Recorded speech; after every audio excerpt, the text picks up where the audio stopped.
ஒரு பையன் தன்னோட படிப்புல பின்தங்கி இருந்தாலுமே அவனுக்கு ஒரு நாள் அவனோட டீச்சர் கிட்ட இருந்து அப்ரிசியேஷன் கிடைக்குது. அந்த அப்ரிசியேஷன் மூலமா அவனும் கொஞ்சம் கொஞ்சமா தன்னை மாத்திக்கிட்டே வர ஆரம்பிக்கிறான். அதுக்கேத்த மாதிரி அவன் ஸ்கூல் ஹையர் செகண்டரிலாம் வரும்போது பயங்கரமா படிக்கிற பையனாவே மாறுறான். தன்னோட கண்ணு முன்னாடியே தன்னோட பையன் இவ்வளவு தூரம் பட்டம் வாங்குறத பார்த்த அந்த அம்மா ரொம்ப சந்தோஷப்படுறது மட்டும் இல்லாம இவனை மேற்கொண்டு நல்லா படிக்க வைக்கணும் அப்படின்ற மாதிரி நினைக்கிறாங்க.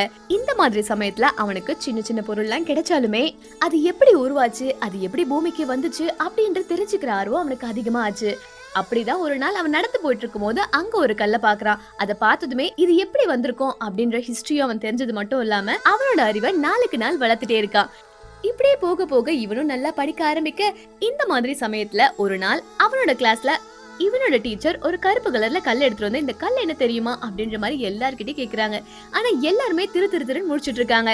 இந்த பையனுக்கு தான் ஆர்வம் ஜாஸ்தியாச்சு.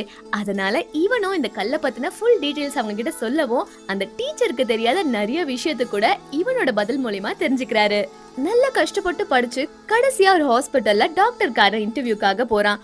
அங்க போனா அந்த ஹாஸ்பிட்டல்ல எப்பவுமே எவ்வளவு பேர் வந்தாலுமே ரெண்டு நியூரோ சர்ஜன் மட்டும் தான் செலக்ட் பண்ணுவாங்களாம். அதனால இந்த வாட்டி 100 அப்ளிகேஷன் மேல வந்தோம் நிறைய பேரை இன்டர்வியூ பண்ணிட்டே இருக்கும் போது இவரையும் இன்டர்வியூ பண்ண ஆரம்பிக்கிறாங்க.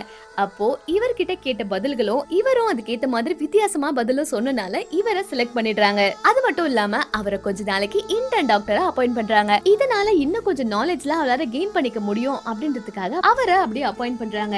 இந்த மாதிரி சிச்சுவேஷன்ல திடீர்னு ஒரு ஆளுக்கு ஆக்சிடென்ட்டும் வருது. அந்த நேரம் பார்த்து பெரிய டாக்டர்ஸ் யாருமே இல்லாதனால இவர் தான் அந்த சர்ஜரிய முன்னின்னு பண்ணணும் அப்படின்ற மாதிரி வர, என்னதான் இவர் இன்டர்ன் டாக்டரா இருந்தாலுமே இவர் ஃபர்ஸ்ட் டைம் பண்ண சர்ஜரியில பயங்கரமா அடிபட்டு உயிருக்கே போராடிட்டு இருந்த அவனை பயங்கரமா காப்பாத்திடுறாரு. என்னதான் ஹாஸ்பிடல் ரூல்ஸ மீறி இந்த ஆபரேஷன் அவர் பண்ணிருந்தாலுமே இந்த ஹாஸ்பிடலோட சீஃப் டீன் இவரை பயங்கரமா பாராட்டினது மட்டும் இல்லாம அவரோட திறமைக்கு தலை வணங்குறாரு.